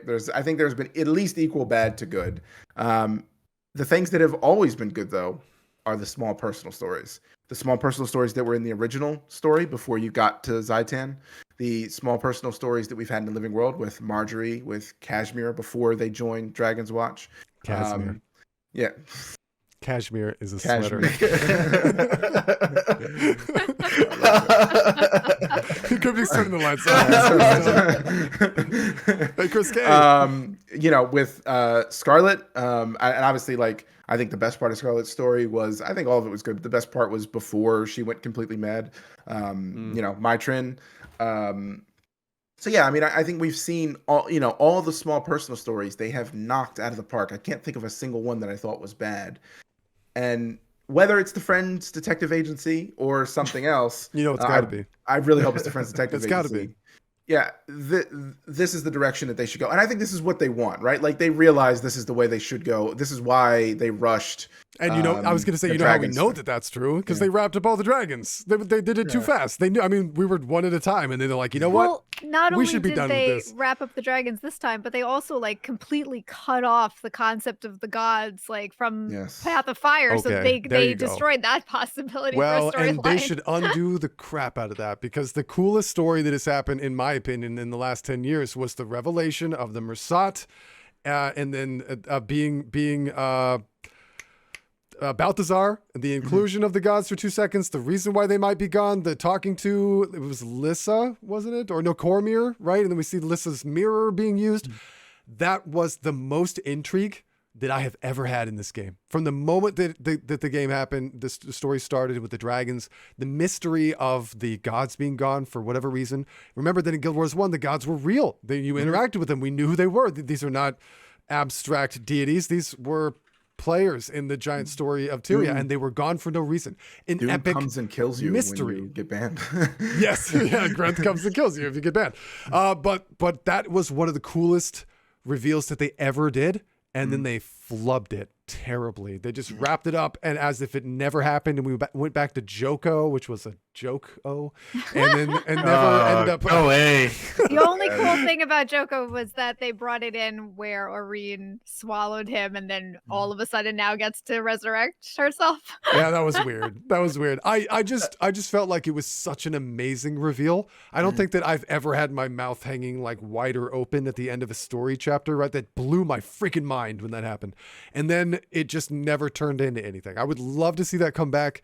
But if you want to know the truth, I agree with Cryptic. I think that it's been catastrophe, like world-ending catastrophe after world-ending catastrophe. And if they're going to build a new story, it better be done with some subtlety. The next thing that happens is we can't be going to the wedding and then all of a sudden, oh my God, Galactus has come to swallow the planet. Like, it can't be something like that. It's got to be, hey, there's some mystery going on and over here. Let's check it out, and a slowly growing threat.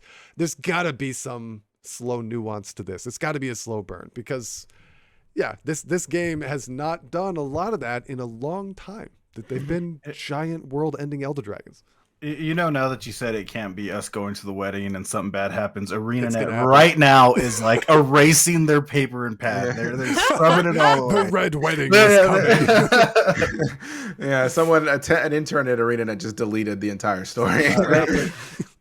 Hopefully they delete that damn hyphen between offline. Oh my God. So I want to touch on that real quick, though. You talked about where they're going to go from here with the story. Are you concerned? Because WP was very concerned. I keep referencing WP. I was actually really enjoying his content recently. WP, be on our podcast. Be on our podcast. He seemed very concerned about the void being used to hand wave away problems in the future, to be the explanation for why, like.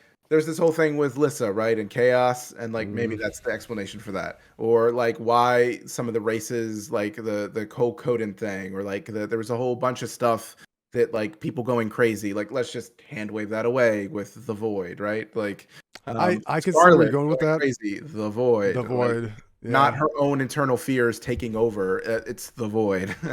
It's also sort of a letdown for me. I hadn't really thought about that, but the years worth of building with like. Where do the Elder Dragons come from? Why is it that they must be here? These big elemental beings, like when they die, it's hurting the planet. There's like a threat to there. I felt like that was building to something bigger and cooler in terms of a reveal. What we ended up getting was like the god of the Elder Dragons who created all the rest of them in a very like foolishly altruistic way, I guess. Like thought that was going to be like, she acted like it needed to happen, but now we're like, Orion's the only one and that's a better thing for some reason. I felt like that was not... I felt like I had hoped that they had this big secret that they were going to unveil from the beginning of the story. And I feel like they never did. And then just decided to wrap it up with Suwon in this expansion. To play off that for a second, Suwon, like I loved her character. I hated the fact that because the mother thing, pretty much, I would say most of what's in this expansion as far as story was made up for this expansion. There's a few seeds here and there, but most of it is made up for this, for this expansion. They weren't planning this way out. The mother thing is actually in lore, though. It is in the past, the mother of the Elder Dragons. Like Suwon. Yeah, Suwon. Like it is in lore. I don't like that Suwon, the sea dragon. I don't mind that she's good. I think that's cool. I don't like that she is mother. Why does she? This is something that was born from chaos, from the void. Why is she having all these problems controlling the void? I don't like. None of it really came to make sense to me. And there's so much hype behind Kunavang, by the way, and Kunavang had no role in this story at all. That was like such I mean, I didn't even play Kantha, but I know like my friends were freaking hyped about that, and there was barely any involvement with Kunavang. I mean, she was Nava the whole time, so I guess. But there was barely any interaction with Nava. Yeah, that's true. That's true. I do. That was the one thing that Dragon, I love the Kunavang reveal, but I was like face palming when I realized Nava Kunavang. I was like, oh come on, guys. Chris K, I agree. He says, I feel like Orien was made a scapegoat for the most part of the last two major stories. Like it has entirely been everything is wrapped up around Orien. Like this is the solution to all problems. She's the absolute meta. And she's a drama queen. Merrick knows how much I dislike Lorraine. I think she is Doesn't probably like the Tiny, worst. doesn't like Oreen. She's the worst character ever. She's a great god dragon, and she's a drama queen. But she's so sparkly. Oh my god! A god dragon that can see into the future. Dude, And drama queen. Throw me Oreen. Throw you, Ori? Go into the game and get Oreen. Flying triangle. No, I wanted her to die too. Honestly, Oh, Look how cute she was. Look what we have. I bought That's this because I really wanted the bobblehead mini in game, and it's adorable. It is adorable. Do you guys feel like they didn't? Obviously, we lost my Trin in this, expansion. But do you guys Same, feel like they don't Zaja, kill off same. enough characters in general? Like Bram should be dead, right? Like everybody agrees. Why is Bram Just because I want him to be. Do they kill off enough characters? I mean, by what metric are we comparing? Like Are they Final afraid Fantasy to- kills off every No. character you've ever loved. I'm not sure if I'm ready for that. in Doesn't Final World War II. Fantasy bring back every character that dies? Well, That's what I heard. No, Okay, not- but- not I don't enough know. of them. I mean, yeah, we haven't finished the story. Yeah, I don't know. I don't know. Maybe. Yeah, No, I maybe never that's forget her for killing what's her name though, the Shiva chick. I Mm. loved her so much. I forgot her name. Oh, also other fun thing Angie brought up that I remembered. Did anyone get the bobblehead experience in this game? bobblehead. Oh, Did you mean no is one there a get it? bobblehead? Like There's When like a you tonic, when right? you Or- sit down to eat, right, with Yeah. ramen. Is that Oh, it? if you eat the by ramen. special, If you the chef's decide, special yeah, or so whatever. you get to pick from a very large menu. If Yes. you happen to pick the last one, which is the chef's special, I which didn't. I chose, and then you stand up and you actually eat it, interact with it and eat it, you turn into, and everybody around you, with a huge bobblehead. And then you can choose whether to try to be diplomatic and get out of the fight, or to fight him with that bobblehead experience. Okay, I literally read the menu. I was so hungry at that moment. I was like, no joke. I sat down and read the menu like as if I was gonna order some real food. I was like, I want some did it too. sushi, dude. And I actually ordered what I would have gotten in real life, which What- was I think it Actually, was I like did too. I it got was the like chef's grilled special. eel, an eel. Dude, roll that or is something. exactly what I did. I got That's- the eel, and Yeah, dude, that looked delicious. It was supposed to be So- spicy. It just it looked so good, man. So that's what me and Phoenix did. I'm not sure what we ended up Hey, choosing Eggman, because Manon. we ended Welcome to up she Steve. ended up picking the dish that I wanted to get. So I don't remember because I was looking for one for her. But I mean, yeah, that's what we ended up doing. We picked the meal that we would have That you gotten. would have wanted? Yeah, Yeah. exactly. Yeah. But yeah, I mean, talking about the void and us moving forward. I mean, I guess I'm not something. I don't think it's something I'm super worried about them hand waving. I think we're going to move into more personal stories. I But- agree. I think that going forward, since we're going to be moving into personal stories, before we at least wrap up the story segment, what do you guys? We all talked about that we're looking for personal stories. What is the personal story, or the story in general? But what is the story that you're looking for in the next Guild Wars 2? Like, what is it? The Friendship Detective Agency? What? Yeah, that's it. Easy. Yes, I it's think the Friendship so, yeah. Detective Agency. I want to get in a van with Scooby Doo and Oh. roll around and like Yeah, an solve airship. mysteries, bro. Yes, With and Ivan friendship. I'm no longer interested in the friendship. No, detective oh, What? agency. no. That's gonna Uh, be the next expansion. It's gonna be called Friendship Detective Agency. Yeah, it's and gonna have I a will pony, buy it. and Merrick's gonna be a I Friendship is hate magic. you so much. yeah, friendship is magic. I almost forgot one thing. We have to talk about this super quick. E is back, by the way. We haven't seen E since what? Oh. The end From of the the the Explorers season Society, 2 Tyrian or- Explorers Society or whatever. No. Oh, E the never told us Tyrian, anything. yeah. I love the Um, Tyrian Explorer Society. That was from base game. Oh, Is that not who you mean? No, I don't think E's from the. You guys may not have experienced. E was integral to season 1, 2, and some of the Heart of Thorns stuff. I'm Back us up, definitely out Joe. of that. Who is this? E. That's literally all we know is E. Dragon And Bash? yeah, Dragon Bash as well. The first Not. one. Not oh, the- where the- there's some lore things that are just signed E, right? Is that what it Yes. is? Yeah, but Okay, yeah. you got like mail from them, right? Yeah, I for thought me, that yes. that was. That's not the Explorers Guild. That is It's just someone not? saying their E. Yeah, it's a mysterious person that we Yeah, don't they know. were like, but that's been around for forever, man. Like, But Oh, E did is people it. think it was Ellen Keel for a while? yeah, it's definitely that not would Ellen make Keel. sense. They know way too much about us and the world for it to be Yeah. Ellen Keel. They knew about the Orion's egg. Like they gave us information about that. There's no way Right. Ellen Keel would know about that. We didn't but even know Ellen Keel back then, did we? no, I don't think. No, we did from At the very beginning of getting messages from E, Mr. E. well, yeah, Mister. But That's good. the Oh, we did. Okay. the flower girl, when you go to the end, when you're going to buy flowers from the flower vendor, Eris? Eris. That was a Final Fantasy joke. I'm sorry. Oh, okay. She says that because she says that she knows us, and we're like, how do you know us? She's like, I know all about you from a special friend yeah. or whatever.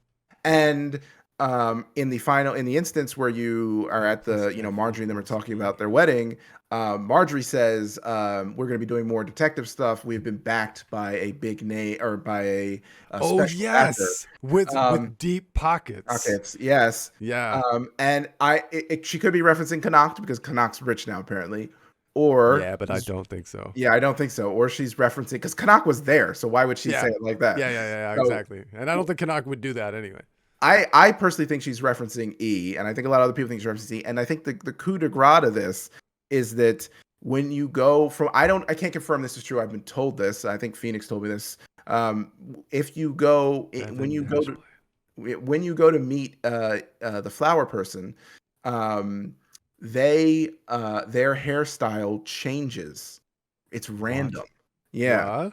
And I don't know if that's a bug or what, but Did you also notice that when you talk to them? Yeah, that's right. She has some mysterious reply, right? She's like, you're like, how do you know me? And she's like, we have a mutual friend. Mutual friend, exactly. Yeah. It was also kind of weird because she has a star above her head, like an objective, and then you talk to her, and the star doesn't go away. And I was confused. Oh, it did for me. That's a bug for you. Oh, it's a bug. Okay, yeah, it's a bug. Mysterious. Yeah. No, that's fascinating. I hadn't even thought about that. That is so that's going to be our lead-in then. So we do have a tiny hook. Yeah, it's not a big one, but it's at least a little bit of one, right? They left a mystery, a question mark at the end of this. Yeah, I mean, they did. They definitely left reading a question chat. mark. I can see your faces. You're all chat reading. And since there's not happening anything in the chat, you're all reading something else. Yeah, no, I mean, they definitely left us a small hook, and I'm excited for what that may be. I think it's going to be detective agency, but I'm curious to see if we get to know more about E and that she's the one, or he. I always assumed it was a she, but she's the one kind of pointing our detective agency in different directions, giving us different mysteries to solve with deep pockets. So since I have no reference to E whatsoever, I mean, I'm all for any shenanigans that happens with a friendship detective agency. I'm all aboard it, man. I really am. Yeah, no, I think it's important that we acknowledge that, because one of the things that sort of stood out at the end of this, like I said, it wrapped up like a video game was over, like a single player RPG had wrapped up. That's everything that happened. We even got the happy, we're all getting married, we're patting each other on the back. All the drama's wrapped up, right? Bram is in there. Everyone's feeling good about that. Rox has a boyfriend. That was adorable, by the way. I think Rox has a different voice actor. Is it? Yeah, it is, right? Because that didn't sound like Rox at all. No. But everything sort of came together. It was really sweet. Ritlock was talking about Krisha. Everyone wrapped up their arcs, and it had credits and a happy ending, and it felt like that was literally it. So just having any kind of little mystery dropped in there feels really good. In fact, for the first time maybe in a long time, I'm really curious and excited about the next Living World story chapter. The very next one that's going to give us whatever that is. That's going to be huge, man. I'm very excited to see where that goes. It looks like they got a lot of real estate on the map too to play with. God, they do. They keep it in the Kantha area, which I hope they do. So they also skipped over 5 feet worth of map to get down to Kantha, so there's a million things they can do now. I mean, it is called the unending ocean. So. Yeah, I mean, if you look at the normal base map, dude, there's a ton of stuff that they never use still to date. They can do anything they want. It's kind of crazy. Well, that's what makes Chris it K, so I exciting, agree. right? Yeah. Because we don't know for the first time ever. The first time we're not just expecting another Elder Dragon story. Yes. Exactly. Okay, wait, I gotta end on this dream. Or scene. Oh God, what happened?